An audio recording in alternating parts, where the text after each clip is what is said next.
लाडकी बहीण योजनेच्या संदर्भात अत्यंत महत्त्वाचा हा व्हिडिओ राहणार आहे। या व्हिडिओमध्ये ॲक्च्युली आपण या योजनेचं भविष्य काय राहणार आहे, म्हणजेच थोडक्यात सांगण्याचं तात्पर्य म्हणजे उद्या जे आहे लाडक्या बहीण योजनेचं भविष्य ठरणार आहे आणि काय भविष्य असणार आहे, कोणत्या प्रकारचं या लाडकी बहीण योजनेचं भविष्य राहणार आहे, या संपूर्ण गोष्टी आता ह्या फक्त अफवाच नाही तर आता एक निर्णायक मोडवर म्हणजे उद्या आपल्याला लाडकी बहीण या योजनेचं जे आहे लक्षात ठेवायचं आहे भविष्य आपल्याला उद्या ठरणार आहे।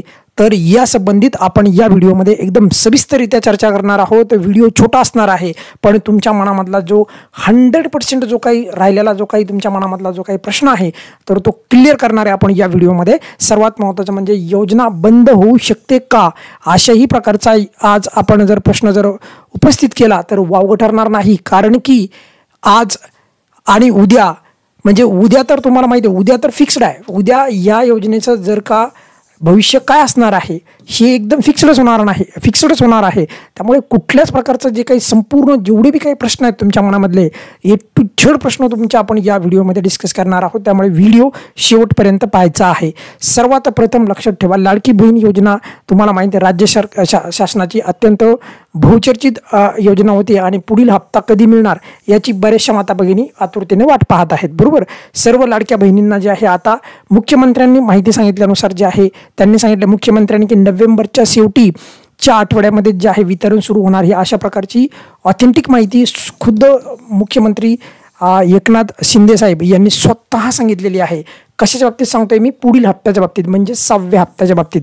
पुढे बघूयात आपण याच व्हिडिओमध्ये आपण ही योजना बंद होणार की नाही वगैरे संपूर्ण जे काही आकलन आहे विश्लेषण करणार आपण अक्षरशः क्लिअर। त्यानंतर बघा लाडकी बहीण योजनेच्या संदर्भात जर आपण पाहिलं तर उद्या 23 तारीख आहे, आज 22 तारीख आहे बरोबर।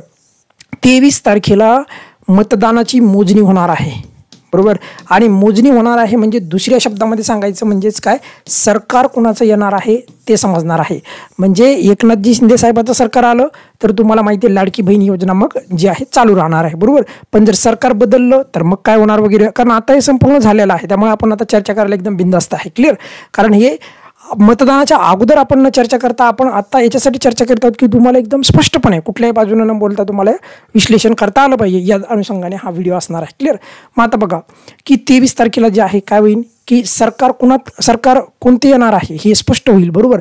आणि यावरून जे आहे लाडकी बहीण योजनेचं जे भविष्य आहे क्लिअर हे स्पष्ट होणार आहे। ही अत्यंत महत्त्वाची जी आहे बाब आहे, कारण की उद्याची तारीख म्हणजेच मतदानाची मोजणी आणि मतदानाची मोजणी म्हणजेच सरकार कुणाचं राहणार आहे या संपूर्ण बाबीवरचा पडदा जो आहे तो हटणार आहे आणि याच्यातनं क्लिअर होणार आहे की लाडकी बहीण योजना एक्झॅक्टली तिचं भविष्य काय राहणार आहे। बघा लक्षात ठेवायचं आहे, जर शिंदे साहेबाचं जर सरकार राहिलं समजा उद्या म्हणजे 23 तारखेला मतमोजणी होऊन त्यांचं जर सरकार म्हणजेच महायुतीचं सरकार, थोडक्यात महायुती बरोबर, महायुतीचं सरकार जर राहिलं तर लक्षात ठेवा ज्यांना आतापर्यंत एकही रुपया मिळाला नाही तर जुलै ते नोव्हेंबर, परंतु ज्यांचा फॉर्म 31 ऑगस्ट पूर्वीचा भरलेला आहे बरं का, 31 ऑगस्ट पूर्वी ज्यांचा फॉर्म भरलेला आहे त्यांना एकूण 5 महिन्याचे पैसे मिळणं अपेक्षित आहेत। म्हणजे 1500 रुपयाने जर विचार केला तर ते किती होतील, 7500 रुपये बरोबर।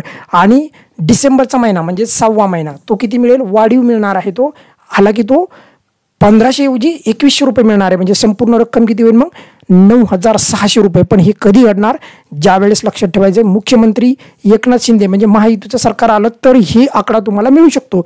पण बाकी आपण याची दुसरी बाजू पण बघूयात म्हणजे तुमच्या मनामध्ये कुठल्याही प्रकारचा डाऊट आता शिल्लकच नाही राहायला पाहिजे। बघा आता बघा जसं तुम्हाला माहिती आहे की मी 31 ऑगस्ट पूर्वीचा फॉर्म पाहिजे तरच तुम्हाला ते मिळणार, म्हणजे मग तुम्हाला जुलैपासून पैसे मिळायला सुरुवात होणार। म्हणजे जुलै ते नोव्हेंबर एकूण किती महिने, 5 महिने, आणि डिसेंबरचा 1 म्हणजेच किती झाले 6 म्हणजेच डिसेंबरचे 2100 रुपये बरोबर, आणि हे 7500 रुपये म्हणजे एकूण 9600 रुपये। हे कधी मिळणार, 31 ऑगस्ट पूर्वीचा फॉर्म असेल तर। आता तुम्ही म्हणाल की सर माझा फॉर्म सप्टेंबरमधला आहे तर मग त्या सप्टेंबर महिन्यापासून मिळतील। तुम्ही म्हणाल सर माझा फॉर्म ऑक्टोबरमधला आहे, मग ऑक्टोबरमधून तुम्हाला त्या महिन्यापासून पुढे मिळतील। तुमचा फॉर्म तुम्ही म्हणाल की सर माझा ऑक्टोबरचा आहे मग मला नोव्हेंबरचे मिळणार का, ऑब्व्हियसली मिळणार। डिसेंबरचे मिळणार का, हो मिळणार। मग असं जे आहे तुम्हाला अशा प्रकारे जे आहे फक्त डिसेंबरचे पैसे तुम्हाला एक्स्ट्रा मिळणार, म्हणजे 2100 रुपये, आणि बाकी नोव्हेंबर आणि ऑक्टोबरचे 1500 रुपयेच तुम्हाला त्याच्यामधनं मिळणार. अशा प्रकारे जे आहे तुम्हाला एकूण रक्कम मिळू शकते. परंतु ही गणित जे आहे हे महायुतीचं सरकार जर आलं तरच आहे, म्हणजेच शिंदे सरकार जर आलं परत तरच जे आहे अशा प्रकारचं गणित भाकीत आपण बोलू शकतो, अदरवाईज नाही. आता याची दुसरी बाजू बघूयात. बघा आता दुसरं जे काय आहे, एक महाविकास आघाडी आहे, एक महायुती आणि एक महाविकास आघाडी, त्याला आपण काय म्हणतो म्हणूया, क्लिअर. तर MVA, क्लिअर. तर या आघाडीचं जर का सरकार आलं, म्हणजे महाविकास आघाडीचं जर सरकार आलं, म्हणजेच कुणाचं उद्धव साहेबांचं तिकडचं जर सरकार आलं, काँग्रेस वगैरे, क्लिअर. तर त्यांचं काय असणार आहे वगैरे वगैरे, तर ते पाहूयात. बघा त्यांनी जसं घोषणा केलेली आहे, काँग्रेसच्या मुख्य जे महत्त्वाचे लीडर आहेत राहुल गांधी यांनी पण स्वतः घोषणा केलेली आहे की आमचं सरकार आलं, म्हणजे त्यांचं जर सरकार आलं, महालक्ष्मी योजनेच्या संदर्भात त्यांनी बोललं होतं, महाविकास आघाडीचं आलं तर त्यांची ती महालक्ष्मी योजना चालू करणार आहेत. पण आपण हेही लक्षात घ्यायला पाहिजे, सध्या कुठल्याही प्रकारची महालक्ष्मी योजना वगैरे महाराष्ट्रात चालू नाही बरं का. नाही तर तुम्ही माणसांनी की सर मग जुलैपासून भेटणार का वगैरे वगैरे, असं नाही. तर महालक्ष्मी योजना जर महाविकास आघाडीचं सरकार आलं तरच, आणि आता हे तर ठरलेलं आहे. त्यामुळे आता मी किती जरी बोललो तर तुम्हाला माहिती आहे स्पष्टपणे, कारण आपण मतदानाच्या अगोदर नाही बोललो, आपण आता स्पष्ट बोलू शकतो ना की महालक्ष्मी योजना कधी मिळणार, महाविकास आघाडीचं आल्याच्या नंतर. पण जर नाही आलं तर कोणाचं येणार, महायुतीचं सरकार आल्याच्या नंतर मग लाडकी बहीणच राहणार आहे, अशा प्रकारे, क्लिअर. पण लक्षात ठेवायचं अजूनही ही जी काही महालक्ष्मी योजना आहे ही जाहीरनाम्यावरच आहे. कारण सरकार आलेलं नाही ना आणखी. म्हणजेच उद्या जे आहे कुणाला मत मिळतं आहे यावरून, म्हणजे कुणाला जास्त मत कुणाच्या बाजूने पडलेले आहेत, लाडक्या बहिणींचा रोख कुणाच्या बाजूने आहे वगैरे वगैरे, सर्व प्रश्नांची उत्तरे म्हणजेच उद्याची 23 तारीख आपल्याला देणार आहे.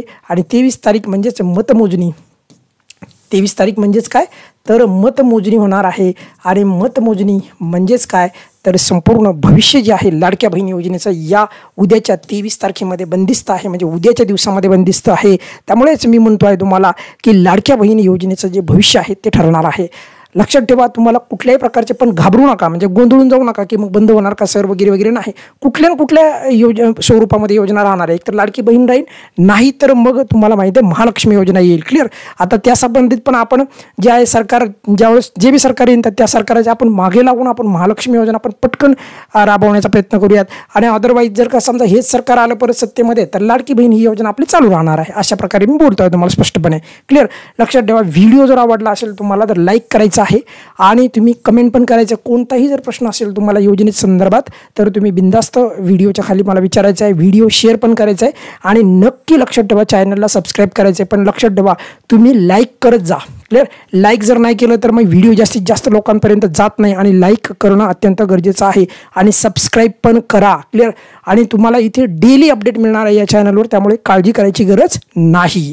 या व्हिडिओमध्ये आपण इथेच थांबूयात. व्हिडिओ ऑलरेडी खूप मोठा झालेला आहे, परंतु महत्त्वाची माहिती देण्यात आलेली आहे माझ्याकडनं तुम्हाला की लाडकी बहीण या योजनेचं भविष्य काय असणार आहे, ही योजना बंद होणार आहे का नाही, हे संपूर्ण 23 तारीख म्हणजे उद्याच्या मतमोजणीवर संपूर्ण निर्भरित असणार आहे.